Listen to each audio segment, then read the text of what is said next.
I'm excited to welcome on a top player in 2022, Chauncey Wiggins. What's going on today, bro? Good. For sure, man. Well, let's get into this. You're part of 2022. You've had a pretty busy summer so far, man. Even since we last talked a couple months ago. Let's just start off, though, first of all, you made the big transfer. Take us the decision now to go head over to Grayson now for your upperclassman years. I think it was a good choice because, Coach Pierce, he's a good coach. They made a state last year, and we got some more people coming in that I know. Yeah.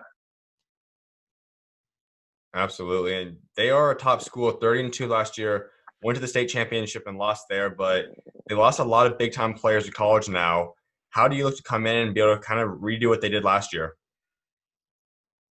I think I could come in, score, do basically everything for them because, we got some more people like Tyrese, Robert, Caden, Ian, Tajay, and Q. So we got like three returning people that can help with that. Well, like five or six. For sure. And you obviously made the move. Eastside was where you spent your first 2 years of high school. Take us to those first 2 years. What were those years like? And just kind of break them down for us. So I think I went there because my I used to play with a team called Choice Management Knights, and I really didn't like know where I wanted to go. So then my coach was like, "Come over to Eastside because there's another big man over here." So we went over there in ninth grade. So went over there in ninth grade year. I was playing freshman in JV, and then like out of nowhere, the varsity people had like ditch practice basically. So then that's where I had to step up as a ninth grader and play like the rest of the varsity games. Then I stayed there at Eastside for another year. And then we were doing good, but then I had a foot injury, stress fracture. So then we didn't make the playoffs. And yeah. And that's something if you look at, I mean, you have been a guy that's developed pretty quickly over the first 2 seasons where you got that opportunity your freshman year and you obviously took it, flourished, and kind of ran with it. Well, how important Mhm. was getting that opportunity your freshman year to get a lot more minutes and have a big role in varsity because of all the stuff that happened? Honestly, I was when I first got on there on varsity, I was like kind of nervous because it's my first time playing. And that day we played with 6, 7 people. So I'm like, dang, I gotta play the whole game. And I was kind of nervous because it was my first time. But then, like, as I played more games, I wasn't that nervous. Then I got used to the flow because they played like way faster than me since they were like juniors and seniors. I was only a freshman. And you're sitting in a position now where you are a top 75, top 50 talent on pretty much all ranking sites right now. To see just where you're at in terms of rankings, all the offers you have, what's it feel like to be in the position you're at? I mean, it feels good right now. I know I can get higher now than where I am at my rank. I feel like I could get higher now. So, yeah. So what would you say is the ceiling? How good do you think you can get? I think I'll get up there to top 10. Honestly, because with the skill and potential I have, yeah, I feel like I could be one of the best players in my class. Who are some guys you look at, if it's an NBA guy or someone that you kind of model your game after, or at least you think you play a lot like? Mm. I think I could play like Kevin Durant, Anthony Davis, Siakam. Those are the guys that I watch, so I try to play like them. Absolutely. And let's talk about your recruiting process. Because you're our top guy, you've done your thing, you have a lot of offers on the table right now. Take us through those schools. Who's showing the most interest right now? Uh, Georgia, Auburn, Georgia Tech, UAB, USF, Virginia Tech, Miami, Pennsylvania, and Maryland. Yeah. Absolutely. And let's talk about some of those schools. I mean, you were able to get some visits in before everything kind of got crazy with the coronavirus. You took that visit to Maryland. What was that visit like? What do you Mm-hmm. like about Maryland? So I know when I went, they had college game day. Fans were crazy. Fans were up there at like 9, 10 in the morning because they were playing Michigan State that day. So I think if they won like the Big Ten championship if they beat them. They had lost that day, but it was still a cool experience because I saw them shoot around before the game, got to see what it was like and all that. And yeah, I like their play style too. Now, when you look at Maryland, they're a school that just brought in our top 10 recruiting class, Ike Cornish, Juju, and obviously they just had to land another big-time player in James as well. How appealing does it make a program when you see a program land a lot of big-time talent? I think with those freshmen coming in, I think they can do something in the Big Ten conference and possibly make it to the playoffs. You know, if they have one. Mm-hmm. Yeah. Absolutely. You also mentioned Auburn as a big program. That's a program that develops guys at a high level, and they have a coach that's become one of the best coaches in the college basketball right now, Bruce Pearl. Yeah. What's it like talking to him? Bro, he's a good guy to talk to.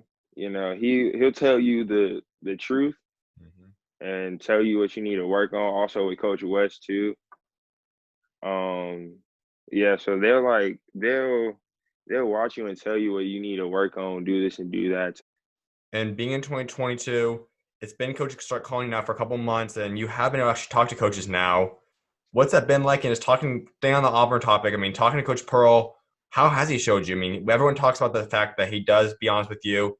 He tells you straight up what you need to work on. Everyone talks about that. What are some things he's been telling you? Uh, always run the floor. Always give effort. Don't give up on plays. Um, Stay low. Play defense. Yeah, that's it. And so talking to all these coaches now, has it been a coach that when you start talking to them, maybe surprise you in terms of how they act or how much energy they might have? Probably Coach Crean from UGA, Coach West from Auburn, Coach Pearl. Oh, I forgot to mention Clemson too, and Coach Dean from Clemson and Virginia Tech. Them coaches all talk with excitement and happiness, joy, all that. Would you say that's the type of Yeah. coach that you like? Yes. Yeah. That's awesome. So let's talk about Georgia. Coach Crean's an incredible coach that could be staying close to home for you or in home for you. What would that be like for you to stay and kind of be the hometown kind of kid? I mean, I think it would be nice. Like Anthony Edwards did. He's about to go to the draft, be probably number one pick in my opinion.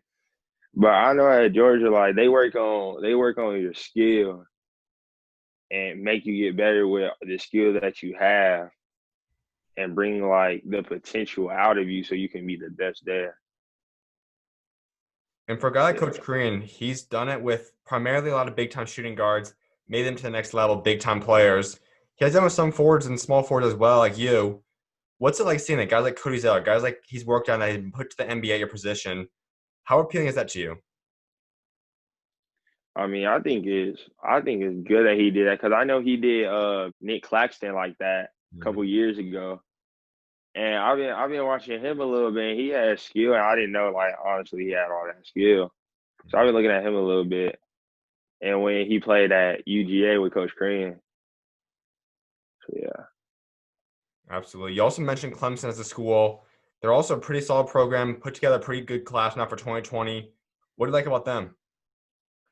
Probably play style and the players they recruit. Because when I went, they played Georgia Tech probably like February, and I know they had like six, seven guys that can shoot, and like they move the ball quick, and they make sure they knock down shots too. Yeah. And so you have talked about a couple different coaches now. Kind of draw out, what is your dream coach? What's the coach that you want to see? What's his personality type, his play style? What do you want to see from a coach? Personality type.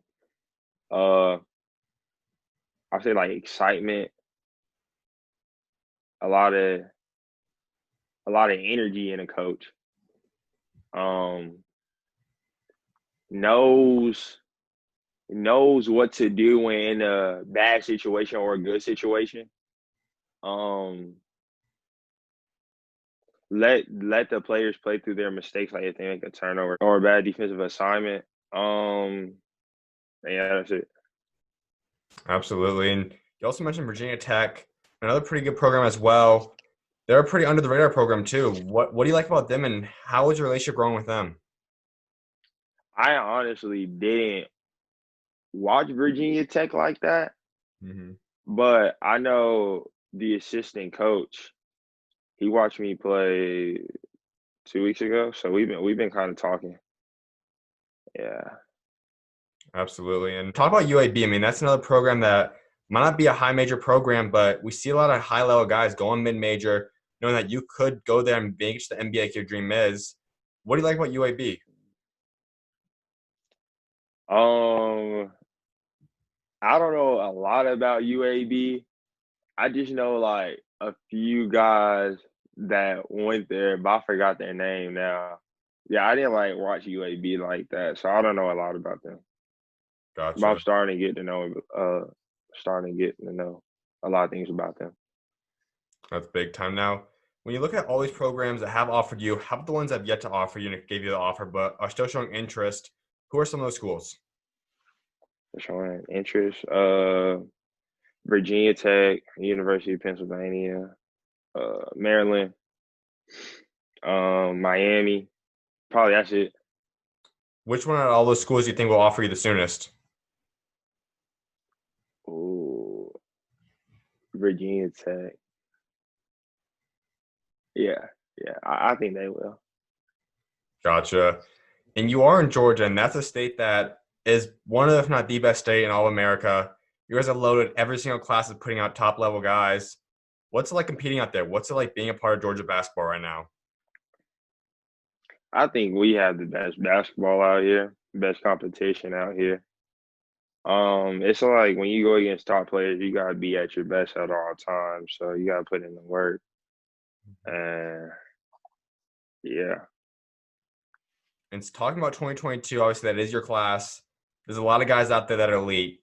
Give me like a 5 or 10 man roster. Who would you put on that roster to go compete against anyone else out of 2022 in Georgia? out of us in Georgia. But all right, so me, Bruce, Scoot, uh, Joyful and Malik. Yeah, us five right there. For sure. And you also Yeah. have been at AAU. Georgia's a state that's been open. You guys are playing tournaments. Guys are traveling out there. Not a lot of states have that opportunity right now. Just what's it been like though, getting out there and playing basketball again? It's been feeling good because I had an injury, so I'm getting back to basketball. It's been good because like we played with Mikey Williams, like everybody was there. So yeah, and then we've been playing some good teams like Team Parson from Florida, and we play Atlanta Express. So we've been playing good competition lately. You are, as you just mentioned, you're playing with Mikey Williams. What's that like? How have you adjusted to having the big spotlight, having the cameras everywhere? How have you adjusted that? I mean, it's not a new feeling for me because I've done it before, multiple times before that. But like he's an elite player, can score, very athletic. So yeah, it was nothing new to me. Getting chemistry with the guy. I mean, he's from California. It's where he plays. He just kind of comes in. How'd you learn to get chemistry with him? I say probably where we gained the chemistry was like either off pick and roll or off the oops Hmm. or like when I get the rebound and he's out there already. Yeah, Out of all the games upcoming, I mean, what's the rest of the AAU season looking like for you guys? How many more games you guys got? we play tomorrow. We have 2 games tomorrow. Then I think we're in 2 more tournaments. Then we're done. Gotcha. And so is Mike gonna play with you guys Yeah, from here on out then? don't know. Now, for you going forward, man, I was like wrapping up a couple different things. My first one is kind of talking about legacy. I mean, I think that's something that everyone wants to build. So by the time you are done playing basketball, what do you want your legacy to be for you to achieve both on and off the court? Off the court, like a good person, known, uh, known as a beast on the court. Um, then on the court, that guy that just had that dog mentality and can go get a bucket at any time and can play defense on anybody he wants to. And Yeah. that dog mentality is something that guys in Georgia have just naturally kind of comes with you guys. How have you learned, though, to balance that where you have the dog mentality, you go at everyone on the court, but off the court, you're cool? How have you learned to separate that? It's just like you just gotta step on the court and knowing that like the guy you're playing against is not your buddy, no more. Until you hear that buzzer, then y'all could be cool off the court and all that. So yeah. Absolutely, man. Well, I definitely appreciate you taking time to come on today, my guy, and I look forward to seeing what God's got next for you, bro. Of All right, thank you. course, man. You're always welcome on, man. God bless. All right, you too.